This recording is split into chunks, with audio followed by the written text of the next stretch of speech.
they like get there and blow their horn, and then the moon comes up, and they take it as a sign of like, we're here, bitches. So, sun and the moon, and not just the sun and the moon, but the carriers of the sun and the moon, right? Because they're a little different.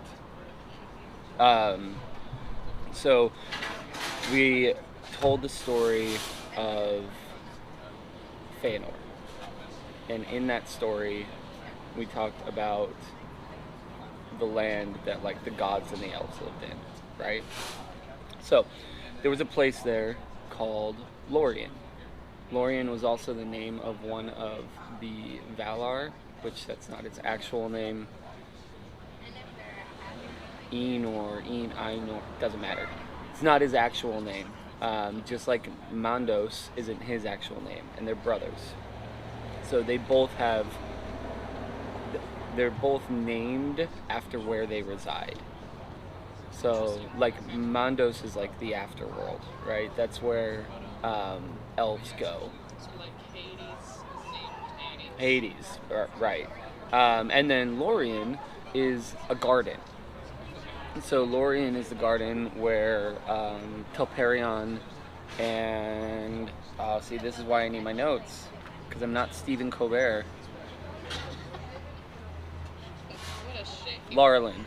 So Lorien and Telperion were in this garden. Okay, so those were the trees. Okay, so we're talking about two trees right now. Right. Lorien was the tree of gold. Telperion was the tree of silver. So, damn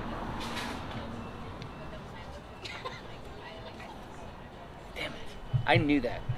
ARIEN. I made you so nervous. I know.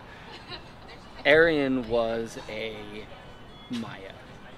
And so we're in a world, right, where people are just living their best lives. Everybody's chilling. A lot of people, like Maya and Valar, they would, after building or whatever, they would go to Lorien. And they would rest there. Because Lorien was, so he is not only does he have a garden, but he is also like the god of dreams and visions. So people would go there and they would have a respite from life, right? Yeah, kinda. I mean, the garden is, I would say he's more like Morpheus. But you just said that he was the garden. No, they're named the same thing. That's confusing. Yeah, I know. Yeah, I know. Trust me. So people would go there. Maya would go there, right? Elves would end up going there. ARIEN was one of the Maya that actually tended to the trees. So there's a lot of different stories. There's a lot of different versions of this, right? But she, in almost all of them that describes it, she was one that would water the trees. So she would go around, she would water the trees, and she would take care of them. Mostly Lorien, because she was a fire Maya. So Arya was a fire Maya that could handle whatever like fruits and stuff that golden tree gave. So she was there all the time. She was always there tending to the tree because it wasn't like traditional day and night ever. I think I described this to you a little bit when we were talking about the Feyenoord one. But you had like two trees, right? Mm-hmm. You have the gold one that would be super bright, right? And it would start to wane in light while the silver one, Telperion, grew. And they both each had light all the time, but one would get brighter than the other one. This is on a daily cycle, or just occasionally they'd swap? Daily cycle. Okay. So they're like the leaves and the flowers that open and close, but yeah. Ironically, they're doing it to their own rhythm, so they're more like Hessian. That doesn't make any sense to anybody. No. But you would get like what people really, what people thought was the best time, which was the mingling of the lights, right? So it was when Lorien was super bright and Telperion was like either coming into its full brightness or coming out of it, right? So you had Stephanie Meyer's books. So you had the mingling of the lights, and she was there taking care of all the trees. Tyrion was a Maya that hunted in Orome's pack. So Orome was the hunter. He was the one that would always go over to Middle Earth, and he was the one of, like, the good Valar that found the elves first. Okay. Right? So he was the one that was riding, and he found these little creatures, and they were scared of him because of Melkor. Okay. So they were like, "Oh shit, he's back!" And he's like, "It's not me, guys. I don't know what's happened to you. You've obviously had some trauma. You should come with me." That's some straight up PTSD. Yeah. Come with me, this person that you're also terrified of. Yeah. And then he was Arnold Schwarzenegger. "Come with me if you want to live." I don't know. You've seen none of the Arnold Schwarzenegger 80s movies. I have not, but I also don't think that you should put that in people's minds, because now they're just going to see, like, Arnold Schwarzenegger on a horse. Just riding. like mostly naked. I'd take Arnold Schwarzenegger as Orome. And then I'm, like, envisioning all the elves as, like, little action figures around. Just shows up. "Come with me if you want to live." Yeah, dude just, like, grabs them all in one of his arms. Yeah. Just wraps him up. Close to his bosom. Mm-hmm. Yeah. So Tyrion was one of the Maya that was always in his hunting party, right? So he was always You're out. about to say pipe. Yeah. He was always out hunting, fell beasts and all these things that Melkor. Werewolves and vampires. Yeah, dragons and all that. And it was all the stuff that Melkor was putting out into the world that they were trying to keep at bay. And some of the things that came from, remember we talked, like, some things just came from the darkness. Sure. I vaguely We talked about it. We talked about it. I will acknowledge this. Yeah. So he would do that, but any time that he did, he spent a lot of time after going out hunting in Lorien. And it was because he loved silver. So he would lay under Telperion. He's a crow. Sure. A crow? Crow's like silver shiny. Oh, like shiny things. I always think of magpies when I think of shiny things. And birds. Crows. I mean, magpies also are good, but I don't like magpies as much as I like crows. Magpies are assholes. Crows are typically seen as creatures of the night. That was my caw. So Tyrion would go to the garden, right? And we can infer with this that that's where these two met initially. Because he would lay under Telperion. He loved silver so much that he even had a silver bow. And he would lay under Telperion while ARIEN was taking care of Lorien. So my assumption is that these trees are very close together. So, I don't know. I've seen artist renderings of a lot of different things. I think that's useless because they're just interpreting something. Right, and that's the thing is, like, I would say yes. I would say they're in. I mean, close to me is relative, right? I can see you, but I mean, the yeah. idea that she's one of the only people that can water this tree makes it seem like probably nobody should get too close. Right. So, like in my mind, it's like, first of all, they're huge, right? Trees? So, well, trees, but also like the Maya and the Valar, like they're large beings. So I would say these things Are are. we talking like Avatar or bigger? You mean like giant Avatar, giant Aang? No. Well, sure. Okay, we'll go with Avatar. Okay. Or Avatar. So Carlos and I had this discussion. The blue people. Right. I see what you're saying. Carlos and I had this discussion. I would say that they, like, the Valar.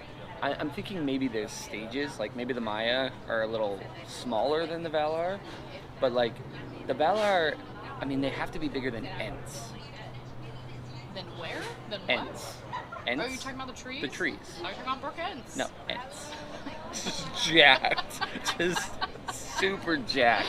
They gotta be bigger than Ents, They have to be bigger than Ents, and the reason why I say that, unless, I mean, maybe they don't, but that's just my logic of it, is Melkor turns Ents into trolls, And I figured that would be hard to do if you're smaller than them. Yeah. Okay. I mean, I feel like lots of movies would say otherwise, but I'll go with it. And there's also not just artist renderings, but there's talks about like a battle with Melkor and one of the elves, where Melkor like swings his hammer and it creates like holes in the earth. So does Thor's. Yeah, but that's different. So I would say that the Valar are pretty big. I like 20 foot or more, probably more than 20 feet, right? So we're going with Avatar rank status. Yeah. And then I would say drop down to maybe like 15 to 20 feet for a Maya. You know, somewhere around there. That's just my own thoughts. But either way, they're pretty big, which means distance is relative, right? But I would say that this garden is pretty large, like an average, like, park. But So she's like watering a young tree, or no, I mean they're mature. I know that they're not mature.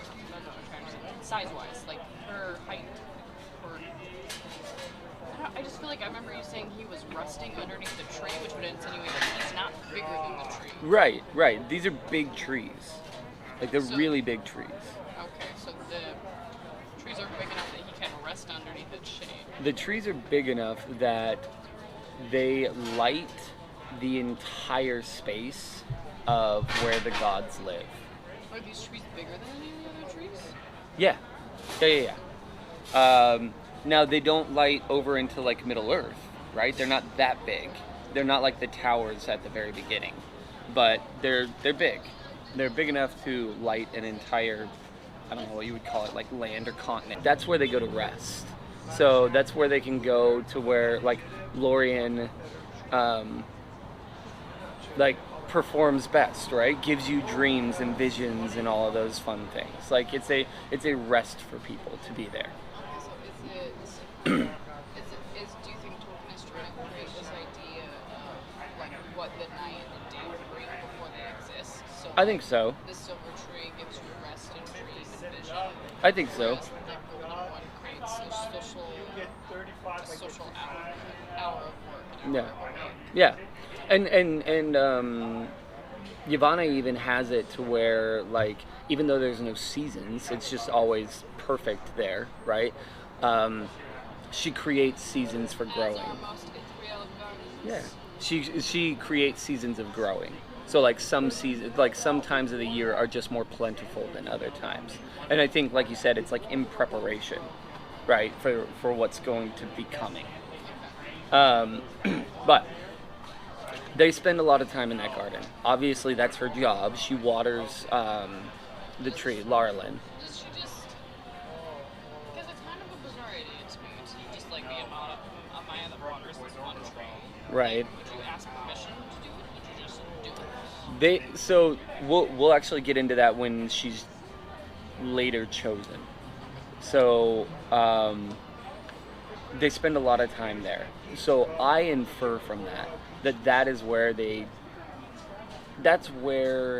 because all of these Middle Earth stories are this way, that's where Tyrion first laid eyes on her, and you know, like he was drawn to the silver tree, but like seeing her, it was like this golden goddess, right? And he was like, he saw her and just couldn't get her out of his mind. Yeah. Yeah. James May. Get that out of your head. So, moving forward, we know what happens to the trees. Okay? All their lights don't. Melkor goes there with Ungoliant. Ungoliant sucks all of the light out of them. That's Yeah. no, I mean like the way that sounds, those words put together. No, you should actually like read it. It talks about her like slurping out and then like spitting venom back into the tree and stuff like that. It's gross. Ungoliant. Yeah. Yeah. Yeah. Just not a good condom. All the light. It's just not pretty words. No. And so that happens, they leave, right? So, and we know that Feyenoord's a dick and won't give any of the light back from the Silmarils to make the trees, and he couldn't even if he wanted to, because unknown to him, Melkor already stole the Silmarils. So, sorry buddy, you don't even have them anymore. Wait. And Rewind. What's her name? The girl that made all the trees went up to him and was like, "Can you give me them back?" Right? Yavanna. He was like, "No." right. And she was Well, like, she doesn't even say that. She says, if I could have them back, I may be able to fix these trees. So she doesn't even ask. It's just it's a passive aggressive ask, right? It's if I could have these back. They're the only things with the light of the trees in them. I could maybe bring the trees back. And it wasn't even a sure thing. And then, how did they find out that he didn't have them? Because an elf shows up and he was like, your dad's dead, everything's gone.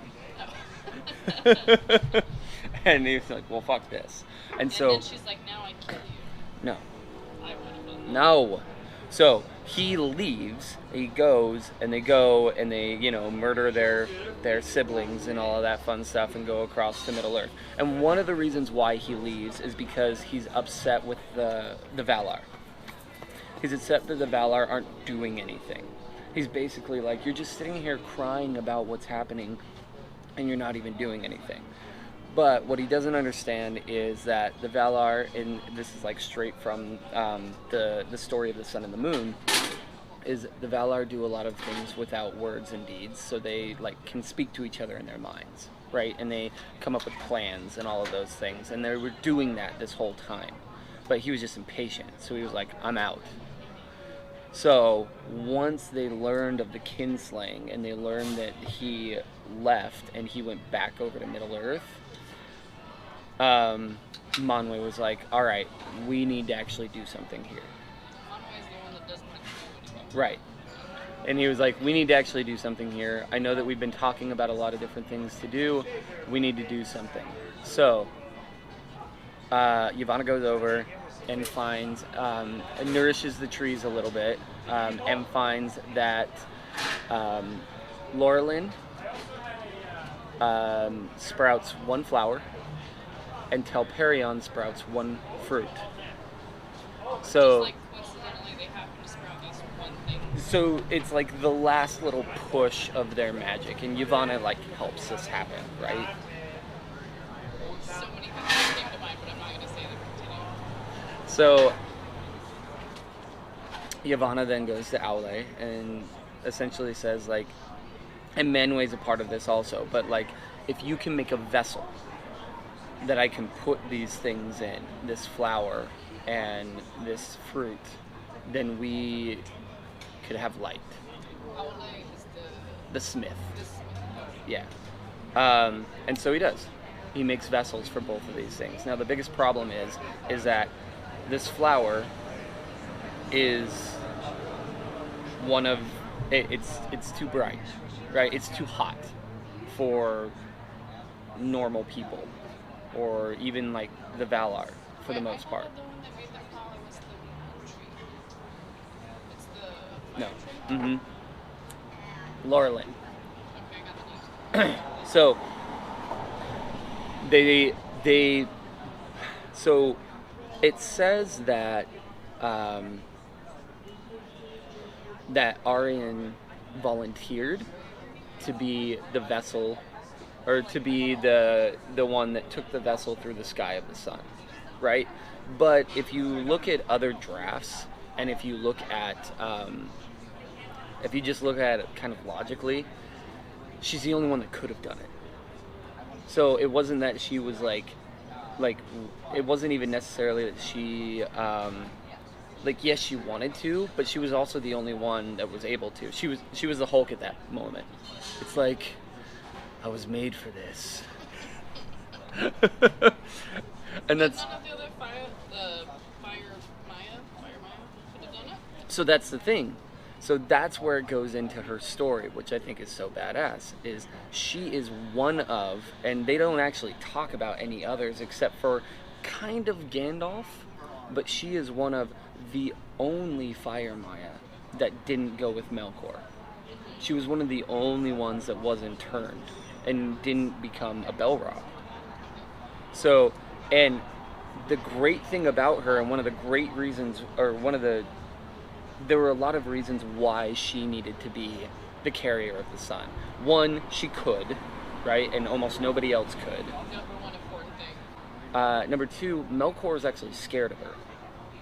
So he's not going to go fuck with her if she carries it. Right. So he, in a lot of past iterations, it talks about their relationship. And at one point, he, he tried to sway her to his side. And when she was with him, he tried to rape her. And she got out of it by basically, foregoing her physical form and turning into just fire and burned it. I'm just waiting for that to happen to me. Yeah. And just full on scorched him, and he's been afraid of her ever since. He can't look in her eyes. And so it actually says that none of the elves can either. Elves can look on Valar, no problem. None of the elves can look in the eyes of Arien. She just burns too bright. And she didn't really like her physical form anyway. But clothes. Yeah, right? Shirts are dumb. That's why I do things without a shirt on. So that's what she did. So she was like, I accept this. I want to do this. Boom, I'm done. No more body. I am now a naked flame, sort of in the form of a woman, but really just phoenix fire, you know? Exactly how I picture from Phoenix of the 1980s X-Men cartoons. Yeah. So she's chosen. And they're like, okay, now who's going to carry this around? And that's where TILION came in. And TILION wasn't chosen. He begged to be the carrier of the moon. And it was partially because of his love of silver, and this was the last bit of it. And the other part was that he knew that he would be following around ARIEN. And he was just, he was enamored by her. And that happened. They said, yes, you can be the one that takes it. You can be the one that trails through the sky. And Were there other candidates, though? yeah, I mean, so in past stories, before it got to the Silmarillion, there were. So there was actually one that wanted to do it. And Manwë told him no. I'm trying to remember why. Because there is a reason. It was something to do with him just not being the right kind of Maya. He just wasn't going to be able to do it. And not they didn't trust him, but he just wasn't the one. He wasn't the right one for it. And so, yeah. And so TILION was like, drop my wallet. Got too much booty for these pants. So TILION was he volunteered. And again, not just volunteered, he begged for this position. He wanted to do this. He wanted to be the one who got to be the only person, right, anymore, the only Maya that got to be close to ARIEN anymore. No one else was allowed to. And no one else could because of the heat that she put off. What do you mean no one else was allowed? Well, in the mythology, they're in a specific part of space that, people aren't necessarily allowed to go. Yeah. And So it wasn't so much that people weren't allowed to go see her, they just weren't allowed there, so he would never be able to see her again. Right. So they say, we're going to do this. Aule makes the vessels. And that's why I love this story, right? Is because you've got this incredibly powerful female character that wants to bring light and is the only one that can do it to the rest of the world. Because now you've got elves over in Middle-earth that without light, they're all going to get killed by Melkor. And then you've got this guy who knows that the only way that he will ever see her again, aside from just staring up at the sky, is if he follows on this path. And the next thing that they do is they say, we have to now figure out how we're going to do this, right? So what your path is going to be. And so Yavanna sets out, I don't think it was Yavanna actually. It was Varda sets out a path in the sky. So this is what you guys are going to do, right? So they send up the moon first, and that's what I told you about. Remember, the moon comes up right as the elves that took the Helcarax over, they like get there and blow their horn, and then the moon comes up, and they take it as a sign of like, we're here, bitches. So the moon comes up, and the moon actually circles 7 times before the sun comes up. But the way that it's described is what happens is it's almost more like if you're disappointed with Canoe. Who? What's his name? TILION? Tillion. Disappointed or new about what? Well, if you were cycling the Earth for 7 days and you hadn't seen her, you'd be Oh. like, oh my god, I've been chipped over. Right. Shit, didn't stay flat. That's a good question. I don't know. That would be kind of funny to think Definitely about. have a panic attack. You're like, why have I not seen her yet? So what happens is, the way that it's described is it's almost like being in like the North Pole. So it's like the moon, if you've got a dome, right? Because remember, the world is flat still. So if you've got a dome, it's essentially set up like it comes up in the east and goes around to the west and then back. Wait, that doesn't make sense. So instead of going over like this, Well, for the first 7 days, it just is going this way? so it goes here and then back. So it comes around, yeah. So it's like if you've So ever, you just have the moon all day. yeah. So it's like if you've seen videos of the Arctic Circle and how like the sun never really sets in the summer. It just kind of goes down and then comes back up and goes around. Literally never seen that. Okay. Now I'm interested.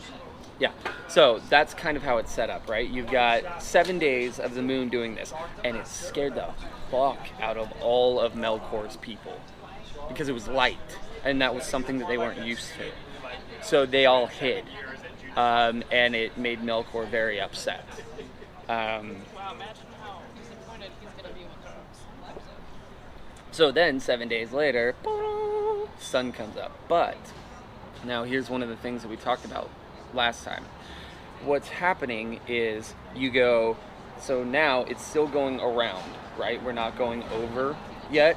So you've got moon comes up, comes around and gets to here. Then the sun goes. And we've got a mingling again right here. Interesting. And then they go here. And then they go here. And they've got a mingling again. And then here. And the mingling again and here. So it's just like the trees, only it's over the entire world. And about 5 days into that, everybody was like, we need darkness. Way too much. Yeah. So, like, elves and Yavanna, because Yavanna is like, my things can't grow with 24-hour sunlight. Like, things can't work the way that they're supposed to if you do this. So, and the elves are like, look, we don't necessarily need sleep, but like sleep would be great. And also, we miss the stars because they were born under the starlight, right? So like they missed that. So Varda was like, okay, we're gonna change things.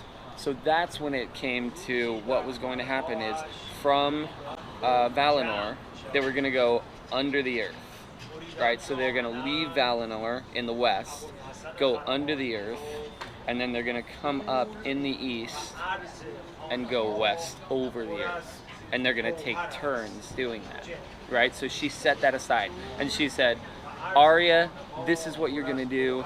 For 12 hours, you're gonna be in the sky, then you're gonna be setting over here, and Arya would actually stay in Valinor for a while and then like zip under. And you alright? Yeah. Yeah. Um, and so she would actually stay in Valinor for a little while, and it talks about how, like, if you looked out to the west and the sea, you would see a golden sea for a really long time once the sun set, because the fire was there, right? And then she would zip under and then go back up, and she was precise. She was very precise on what she did and when she was overhead, and Tilion was not. But they gave him instructions. Oh, they gave him instructions. Do They you think said, he got reprimanded? they said, probably multiple times. But also, what do you think that getting burned would be reprimanded? Yeah, and he didn't care. He wanted to be close to her. So, But that's what I'm saying is that if I'm a Maya, I'm like, if burning the fuck out of you isn't going to do anything, what if right. I got? But we haven't got there yet. You're skipping ahead because I already told you this story. We'll cut it out. So, so they're going underneath, so she goes underneath, she comes up, she's 12 hours. Then he is supposed to come up as soon as she goes down, right? So technically, they're never really going to see each other. And they kind of do that cycle. He never listened to that. She was perfect on her timing. He never was. Like, from the very beginning, he's like, nah. And Wait, okay, but how do you explain daylight savings time? Does he do that? daylight savings time isn't a real thing. Okay, daylight savings time isn't a real thing, but winter is a real thing. You mean like seasons of like the Yeah. sun not being up as long and stuff like that? Yeah. Middle Earth, world wasn't round. They didn't have it at that time. Wait, I just reason that way real quick. Yeah, I mean, Okay, got it. so Well, and also the sun and the moon revolve around the Earth, so right. That's how it is now. yeah. The world is round. Okay, flat. So they've got that cycle that, and Varda has said this is what it's supposed to be, and Arian said yes, and Tilion said nah, and so He said yes. He was like, I'm gonna do whatever I want. yeah. So another thing that I love, and this is what I love about all mythologies, is then he goes into the description of why we see the things that we see in the sky still to this day, right? So why we see the moon during daytime. And it's because the whole reason why Tilion did this is so that he could be close to her. Tilion loves silver, but in reality he did this so that he could be close to Arian. And we see, one of the reasons why we see the moon in the sky the same time that we see the sun in the sky is because he's being drawn close to her. And one of the reasons why we see the phases of the moon is because sometimes he gets too close and he gets burned. And not only that, but when he's getting really, really daring and he's at his full potential, on occasion, we'll see him get close enough that he covers the sun completely. And that's an eclipse. What happens to him then? Oh, he gets burned bad. Okay, but if he catches up to her, it's only for a couple of minutes, obviously. Eclipses don't last very long. Right, because he can't be next to her. But okay, because you haven't said it yet, but you said that they get to rest in Val. So he almost never does, though. He's almost always moving. Another thing that I really like, and it shows how like scared Melkor is of Arian, is that he would send monsters and stuff to Tilion. But as soon as he saw Arian in the sky and knew who it was, because he knew who it was that was taking the sun around, did not touch her. Like, did not send anyone, because he was terrified of her. Like, full on terrified. He was so afraid of her that he made all of his monsters go underground, and he created plumes of smoke where he lived to cover the entire area. So he was sending monsters to Tilion to try and get rid of some of them. Right. So as he's like getting from A to point B to get up in the sky, Mhm. he's having to fight monsters. Right, which he's down with, right? Because this is what he used to do with Orome. This was part of his life before he was the carrier of the moon. So he's fine with that. But yeah, Arian would spend some time in Valinor. And it actually talks about, like I said, Like, she'll spend time there is when it goes down. But that's the time where all the Valar would say that it reminded them the most of when the trees used to be there. Because the sun, the vessel of the sun, would be right there next to Valinor, and it would shine on all the water and make the water almost look like fire, and it was super bright, and it made all the Valar super happy. Sorry, who said this? The Valar. Oh, you said he. Oh, I thought I said they. I don't know, maybe you didn't, I just heard over that. Yeah. So the Valar loved when the sun set, right? Because that's when it was closest to them. But the TILION was almost always moving. There was very little rest for him. And you can see that with our moon now, right? The moon, the cycles of the moon being in our sky are more frequent than what we see the sun in our sky. We can see the moon pass more times than we see the sun pass. It's not a 12-hour cycle. And most of that is because he wants to be close to her. Is that a good time? Yeah, and also he's just like, I do my own thing. So how does he explain the crescent moons? And So- the phases of the moon? So the phases of the moon are when he gets too close.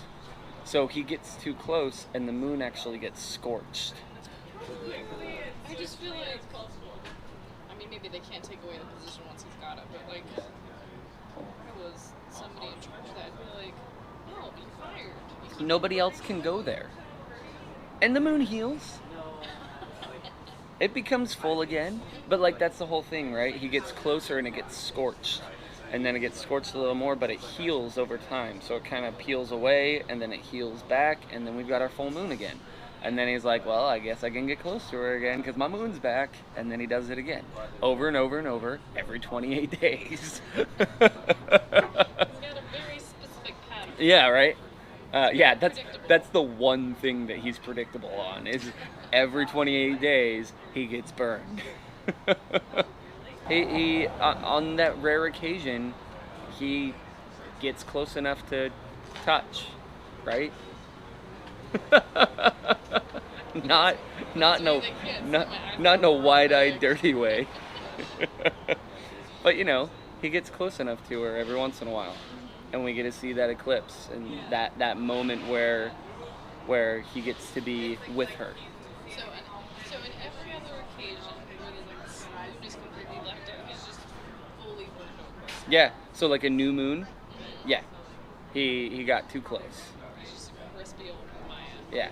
Yeah, and then he slowly, and technically it's the fruit, right? It's not him.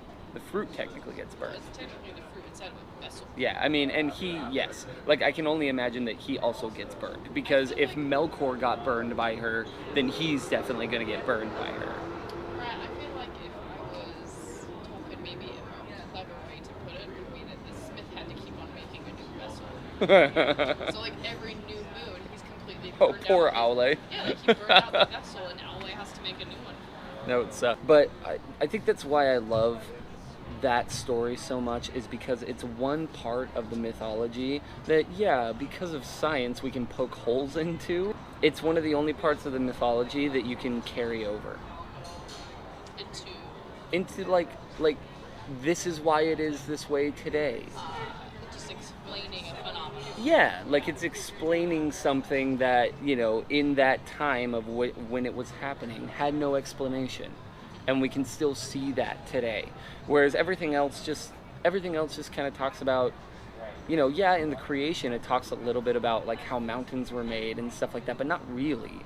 And so this is really the only time that we get something that we can look at today and be like, he's saying that this is happening because the vessel is getting too close, and that's why we have phases of the moon, and it gets super close and close enough to touch her, and that's why we have eclipses.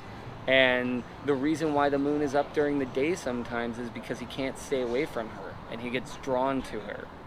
And so I like that about it, because it's the only part of this that you can take into like is a fun story of a phenomenon that we still see today, whereas everything else doesn't happen anymore. Because let's face it, also yes, but let's face it, like because the world is round now, you know, most of the other stuff that's on there, most of the other like phenomenal things that are described, you can't really take into consideration anymore because we have a round Earth now. I mean, yeah, the round Earth makes it so they have to work full time now. Yeah, they're just always going. So, Which sucks. Go from a part-time job to full-time, and it's just millennia of full-time. be like, no, thank you. Or at least until the end. There is an end. Does he talk about it? A little bit. There's a second prophecy of Mandos that basically just, it's kind of like the Ragnarok of Earth. Interesting. Yeah, and Melkor will come back for that. He'll come back from the like outer darkness. Because he's not dead. They can't die. He was just banished. So, yeah. But yeah, that's the tale of the sun and the moon. And it's one of my favorites in the Silmarillion.